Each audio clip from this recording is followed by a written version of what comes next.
SC ST ಮೀಸಲಾತಿ ತೆಗೆದು ಮುಸ್ಲಿಮರಿಗೆ ನೀಡಲು ಕಾಂಗ್ರೆಸ್ ಸಂಚು ರೂಪಿಸಿದೆ ಎಂಬ ಮೋದಿ ಆರೋಪಕ್ಕೆ ಗುಜರಾತ್ನಲ್ಲಿ ಕಾಂಗ್ರೆಸ್ ನಾಯಕ ರಾಹುಲ್ ಗಾಂಧಿ ತಿರುಗೇಟು ಕೊಟ್ಟರು. ದೇಶದಲ್ಲಿ 90% ಎಸ್ಸಿ ಎಸ್ಟಿ ಒಬಿಸಿ ಜನಸಂಖ್ಯೆ ಇದೆ. ಆದರೆ ಕಾರ್ಪೊರೇಟ್ ಕಂಪನಿಗಳು, ಖಾಸಗಿ ಆಸ್ಪತ್ರೆಗಳು, ಖಾಸಗಿ ವಿವಿಗಳು ಖಾಸಗಿಯವರಿಗೆ ಅವರ ಕೈಯಲ್ಲಿದೆ.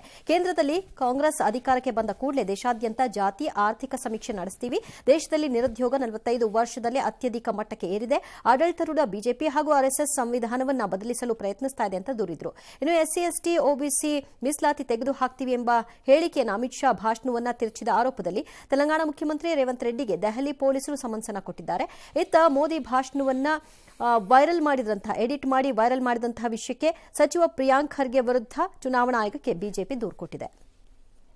कहते हैं कि हम आरक्षण खत्म कर देंगे और फिर बयान आते हैं नहीं, हम आरक्षण के खिलाफ नहीं है. ठीक है, आरक्षण का मतलब क्या है? सबसे पहले कि देश में गरीबों की, दलितों की, आदिवासियों की, पिछड़ों की भागीदारी होगी. यह है मतलब.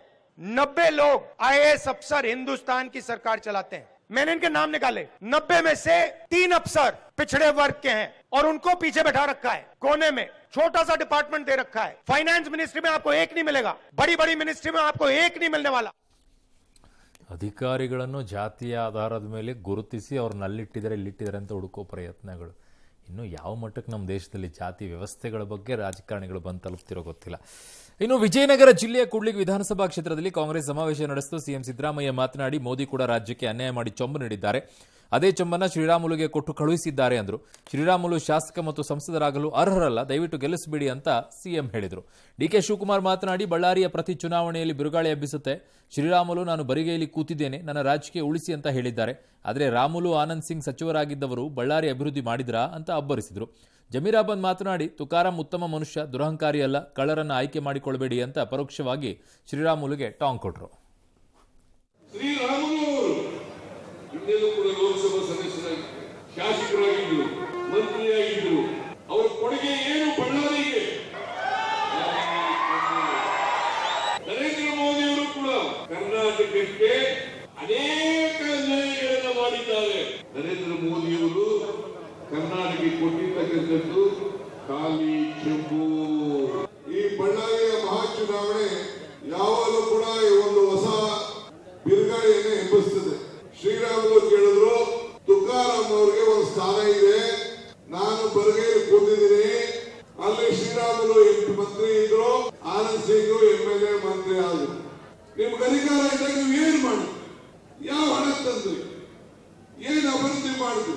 ಎಲೆಕ್ಷನ್ ಆದ ತಕ್ಷಣ ತೆಲಂಗಾಣ ಮತ್ತು ಆಂಧ್ರ ಪ್ರದೇಶವನ್ನು ಮಾತಾಡಿ ನಾವು ಈ ನೀರನ್ನ ಯಾವ ರೀತಿ ಬಳಸಬಹುದು, ಅದಕ್ಕೆ ಕಾರ್ಯರೂಪವನ್ನು ಮಾಡ್ತೇವೆ ಅಂತೇಳಿ ಅವ್ರು ಮಂತ್ರಿ ಆಗಿದ್ರು. ಮಂತ್ರಿ ಇರುವಾಗ 4 ಸತಿ MLA ಆಗಿದ್ರು ಅವ್ರು ಯಾವತ್ತೂ ಒಂದಿನ ದುರಹಂಕಾರದಿಂದ ಯಾವತ್ತೂ ಯಾರು ನನಗಿಲ್ಲ. ಸಿಂಪಲ್ ವ್ಯಕ್ತಿ, ಕೆಲಸರ ಮಹಾನ್ ವ್ಯಕ್ತಿ ನಾನು ಎಂದೂ ನೋಡಿಲ್ಲ. ದಯಮಾಡಿ ನಿಮ್ಮ ಕೈ ಜೋಡಿಸ್ಕೊಂಡು ಮಾಡ್ಕೊಳ್ಳೋದು, ಒಳ್ಳೆ ವ್ಯಕ್ತಿನ ಆಯ್ಕೆ ಮಾಡ್ಕೊಳ್ಳಿ.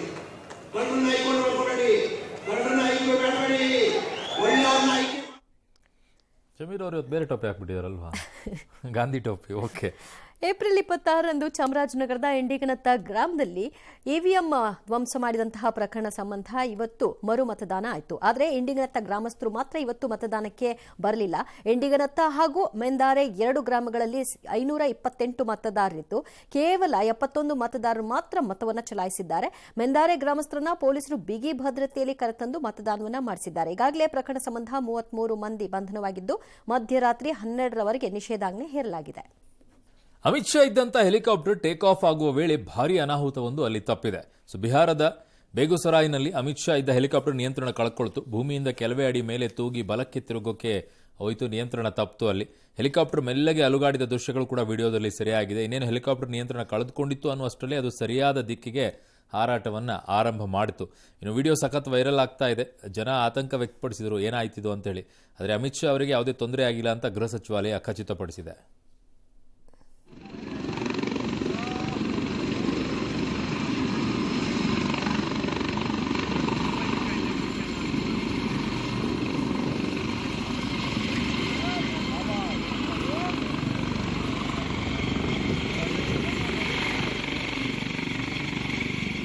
ರಾಜ್ಯದ ಬರ ಪರಿಹಾರ ಬಿಡುಗಡೆ ವಿಚಾರ ಸಂಬಂಧ ತಜ್ಞರ ಸಮಿತಿ ನೀಡಿದ ಅಂತರ್ ಸಚಿವಾಲಯದ ವರದಿಯನ್ನು ಸಲ್ಲಿಸುವಂತೆ ಕೇಂದ್ರ ಸರ್ಕಾರಕ್ಕೆ ಸುಪ್ರೀಂ ಕೋರ್ಟ್ ಸೂಚಿಸಿದೆ. ಪ್ರಕರಣದ ವಿಚಾರಣೆ ನಡೆಸಿದ ನ್ಯಾಯಮೂರ್ತಿ ಸಂಜೀವ್ ಖನ್ನಾ ನೇತೃತ್ವದ ದ್ವಿಸದಸ್ಯ ಪೀಠ ಮುಂದಿನ ವಾರಕ್ಕೆ ವಿಚಾರಣೆ ಮುಂದೂಡಿದೆ. ಇಂದಿನ ವಿಚಾರಣೆಯಲ್ಲಿ ರಾಜ್ಯ ಸರ್ಕಾರದ ಪರ ವಾದ ಮಂಡಿಸಿದ ಕಪಿಲ್ ಸಿಬಲ್, ಕೇಂದ್ರ ಸರ್ಕಾರ ಬರ ಪರಿಹಾರ ಬಿಡುಗಡೆ ಮಾಡಿರುವುದಕ್ಕೆ ಧನ್ಯವಾದಗಳು, ಆದರೆ ಪರಿಹಾರದ ಮೊತ್ತ ಕಡಿಮೆ ಆಗಿದೆ ಅಂತ ಅಸಮಂಜಸ ಅಂದಿದ್ದಾರೆ.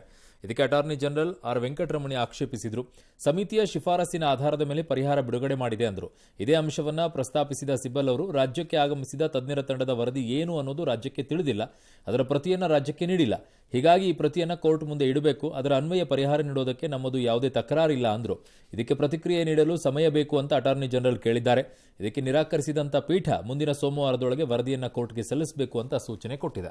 ಪೋಕ್ಸೋ ಪ್ರಕರಣದಡಿ ದಾಖಲಾದ ಪ್ರಕರಣದ ಆರೋಪಿಯಾಗಿರುವ ಚಿತ್ರದುರ್ಗದ ಮುರುಘಾಶ್ರೀ 2ನೇ ಅಪರ ಜಿಲ್ಲಾ ಮತ್ತು ಸತ್ರ ನ್ಯಾಯಾಲಯಕ್ಕೆ ಶರಣಾದರು. ಹೈಕೋರ್ಟ್ ನೀಡಿದ ಷರತ್ತುಬದ್ಧ ಜಾಮೀನಿಗೆ 4 ತಿಂಗಳು ತಡೆ ನೀಡಿ ವಾರದೊಳಗೆ ವಿಚಾರಣೆಗೆ ಹಾಜರಾಗುವಂತೆ ಏಪ್ರಿಲ್ 22ನೇ ತಾರೀಕಿನಂದು ಆದೇಶಿಸಿತು. ಸುಪ್ರೀಂ ಕೋರ್ಟ್ ನಿರ್ದೇಶನದಂತೆ ಮುರುಘಾಶ್ರೀ ಇವತ್ತು ಮಧ್ಯಾಹ್ನ ದಾವಣಗೆರೆಯಿಂದ ಚಿತ್ರದುರ್ಗ ಕೋರ್ಟ್ಗೆ ಹಾಜರಾದರು.